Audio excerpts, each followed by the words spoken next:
Welcome back to Cyberspace. I'm your host, Leslie Poston.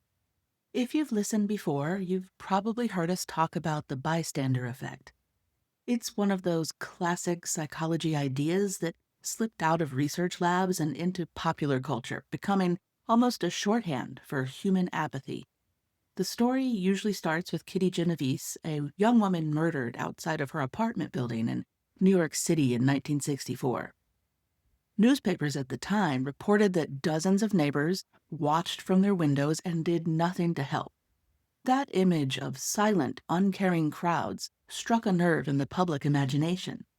It inspired psychologists to run famous experiments, and for decades, the lesson people took away was, when we're in groups, we don't help. The public has clung to this idea that in groups, responsibility gets diffused, courage gets diluted, and people suffer because no one steps in. But here's what most people don't know. That original newspaper account of the Genovese case was exaggerated. Later investigations found that several neighbors did call the police. Some shouted to scare off the attacker, and others comforted Kitty as she died. The narrative of total apathy was overstated, but it proved too compelling a story for people and newspapers to let go. For psychologists, it was useful because it gave them a concrete cultural moment to test in a lab. For journalists, it was a story that seemed to fit the times: urban alienation, faceless crowds, and crumbling community. Today, I'll help you take a closer look at public courage and real public reactions to threatening situations.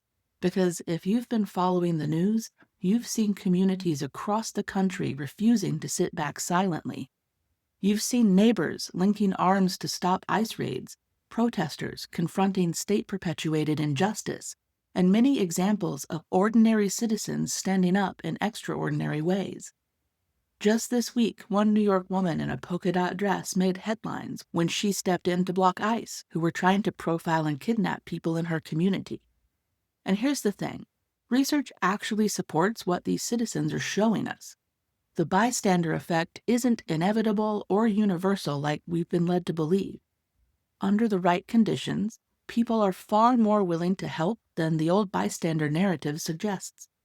And sometimes it takes just one person to shift the whole dynamic of a crowd's reaction to harm. So in today's episode, we're going to dig deeper. We'll explore the classic research, but also the more recent studies that complicate the story. We'll talk about how authoritarian leaders thrive on making their harms feel inevitable, and how ordinary people resist that seeming inevitability with spontaneous acts of courage. We'll look at what psychology and sociology teach us about group behavior, moral identity, and collective action, and by the end I think you'll understand that while apathy can certainly be contagious, so can courage. Let's start with the basics. In the late 1960s, psychologists set out to test why it seemed that people often failed to act in emergencies. In one of their most famous experiments, they placed subjects in a room that slowly filled with smoke. When participants were alone, most quickly left the room and reported the danger. But when they were with others who stayed calm and did nothing, the majority also stayed put, even as the room became visibly filled with smoke. In another study, the people heard what they thought was another person having a seizure over an intercom. When participants believed they were the only one listening, they rushed to get help. But when they thought others were also present, they were much slower to act, and sometimes didn't act at all. From these experiments came the idea of diffusion of responsibility. This is an idea that when we're alone, the responsibility to act rests squarely on our shoulders, but in groups, we unconsciously divide that responsibility among everyone present. So if no one else moves, we assume that we don't have to either. And it's certainly a neat and tidy explanation, and it resonated because of the Genovese story. For years, textbooks, news articles, and movies kept repeating this as if it were a lesson set in stone, that groups paralyze us and crowds turn us into bystanders. Later research has complicated this tidy picture. A large meta-analysis published in the 2010s looked across dozens of studies on the bystander effect. The conclusion? The effect is real under certain very specific circumstances, but it is not nearly as strong or universal as people like to think. And in fact, some conditions make people more likely, not less likely, to intervene when others are around.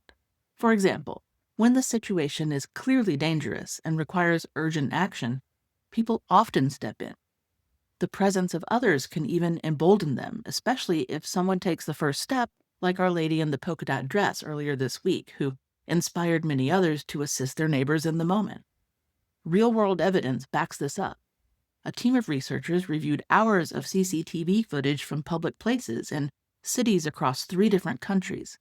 They examined hundreds of conflicts, including fights, assaults, and robberies. What they found was surprising.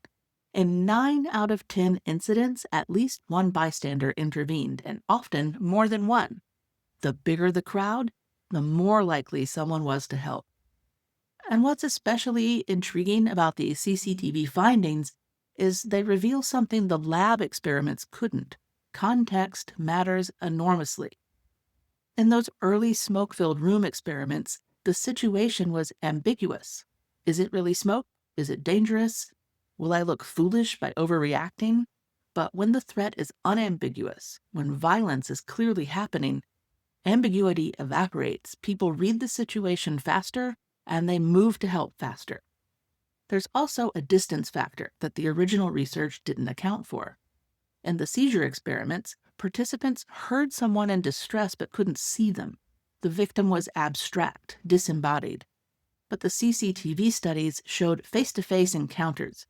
When you can see someone's fear, hear their voice, watch the physical threat unfold in front of you, the psychological calculus changes entirely.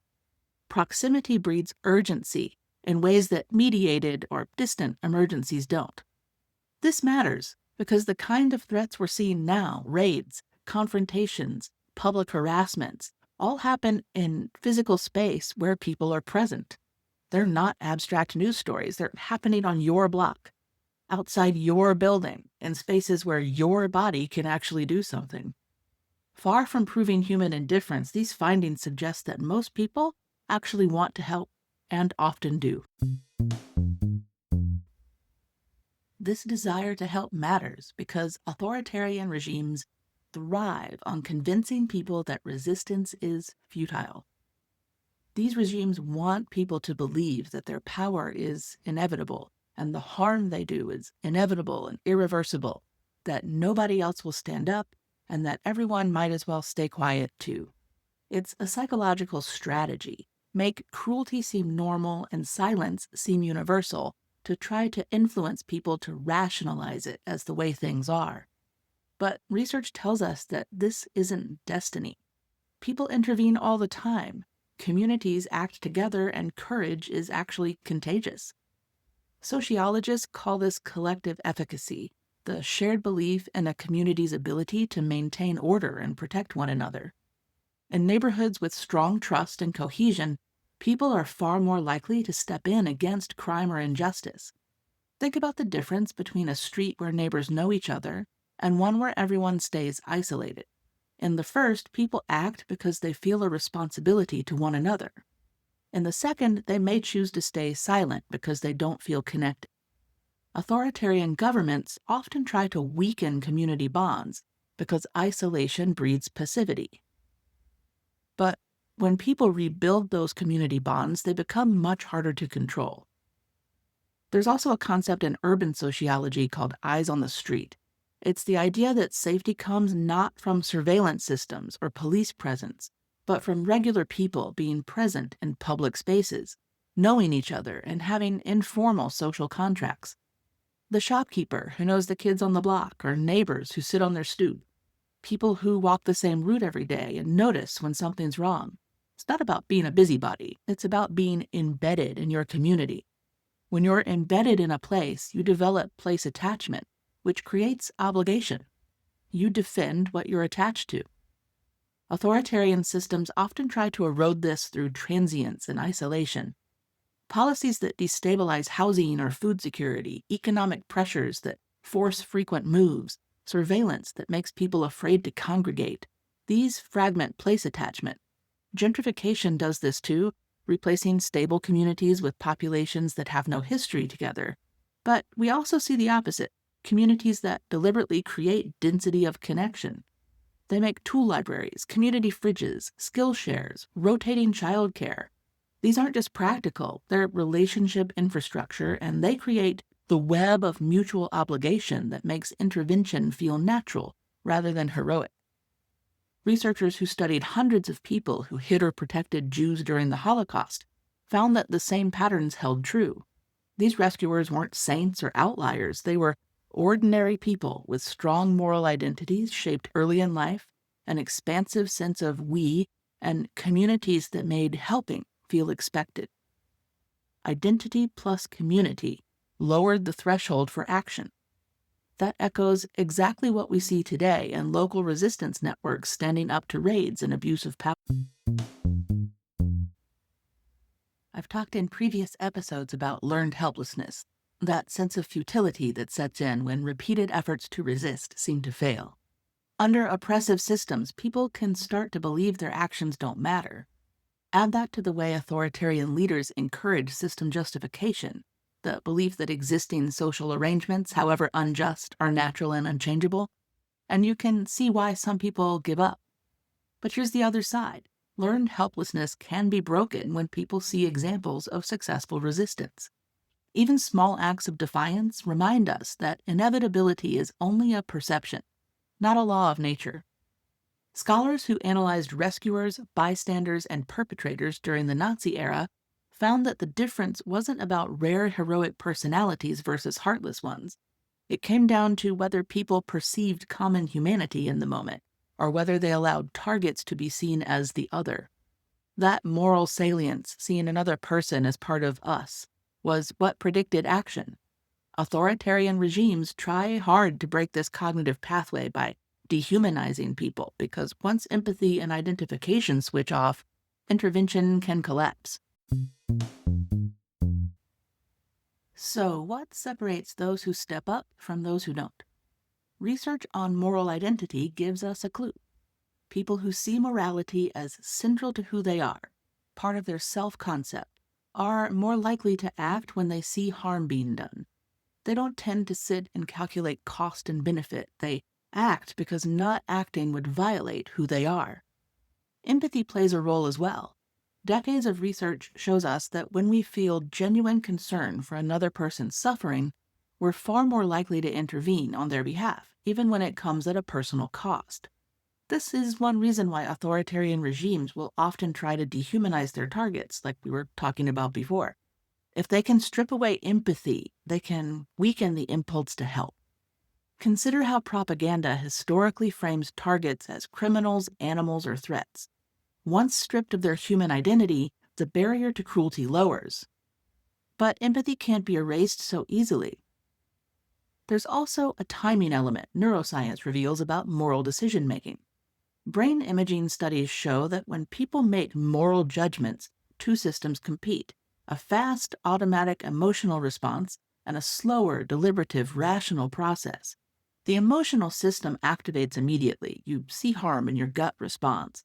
But then the rational system kicks in, and that's where hesitation enters. We start calculating, what will this cost me? Will I make things worse? Is this really my place?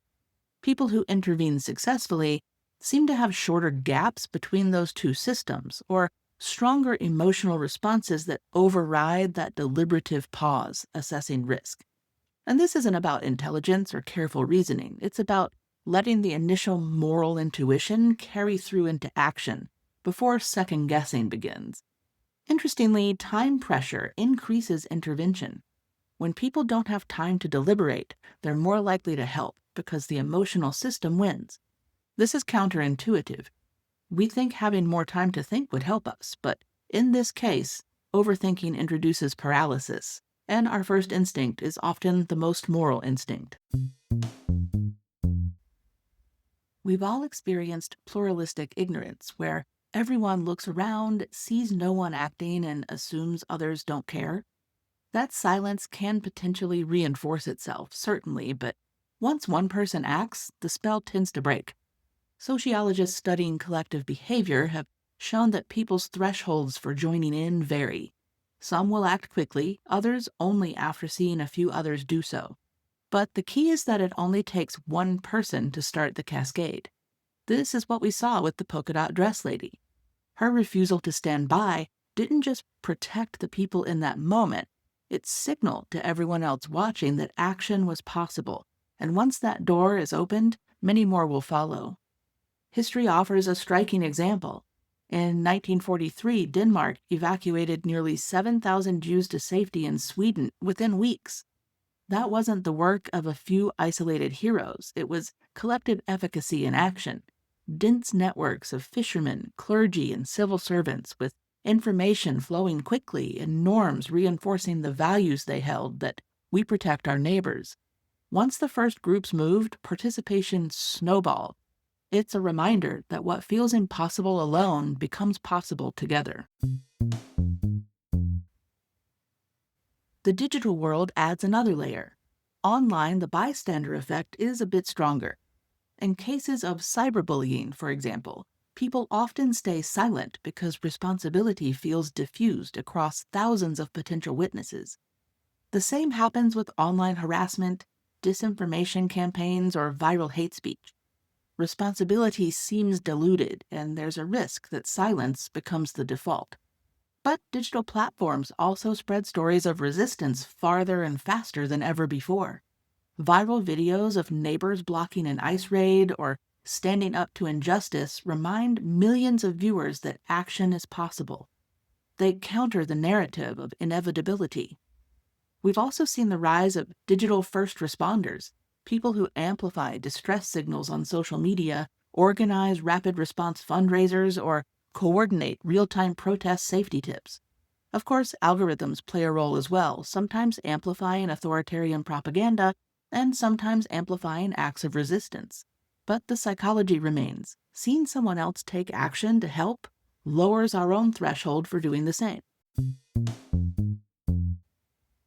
History offers plenty of examples in addition to the story of Denmark getting Jews to Sweden in World War II. Sociologist James Scott studied what he called weapons of the weak, the small everyday acts of resistance that ordinary people use under oppressive conditions. Refusing to cooperate, quietly undermining state harm or bureaucratic violence, protecting one another in small ways. These may look minor, but together they add up to powerful resistance. There's a 2011 study of the Arab Spring that found something fascinating about how resistance spreads. Researchers mapped social networks in Egypt during the revolution and found that participation didn't spread through strong ties, your close friends and family. It spread through weak ties, acquaintances, colleagues, people you only knew casually. Why? Because your close ties already share your values and your level of risk tolerance. They'll either act when you act, or they won't act regardless. But weak ties expose you to different social circles, different risk calculations. When someone you know casually does something brave, it's surprising. It recalibrates what you think is possible for someone like me. This shows up in contemporary movements too. The spread of mutual aid networks during COVID didn't happen through activist organizations. It spread through neighborhood Facebook groups, parent email lists, building-wide chats. People who'd never considered themselves activists started delivering groceries, coordinating medicines, checking on their elderly neighbors. The action spread laterally through weak tie networks, normalizing helping behavior among populations that wouldn't identify with traditional organizing. Or consider the evolution of cop watch programs. These started in Black and brown communities decades ago as formal patrols that would follow police and document interactions. Now that model has decentralized and multiplied. Ordinary people pull out their phones during police stops, not because they're part of an organization, but because they've seen others do it online. The tactic spread through weak ties, viral videos, retweets, TikToks, until it became a reflexive response. See police encounter? Start recording. That's a norm shift achieved through social proof at massive scale. There's even a word in German for this kind of citizen defiance, Zivilcourage. I'm probably butchering that. It means civil courage, the willingness of ordinary people to publicly confront injustice despite personal risk. The term grew out of Germany's own reckoning with resistance to state harm, and it remains an active concept in research and education.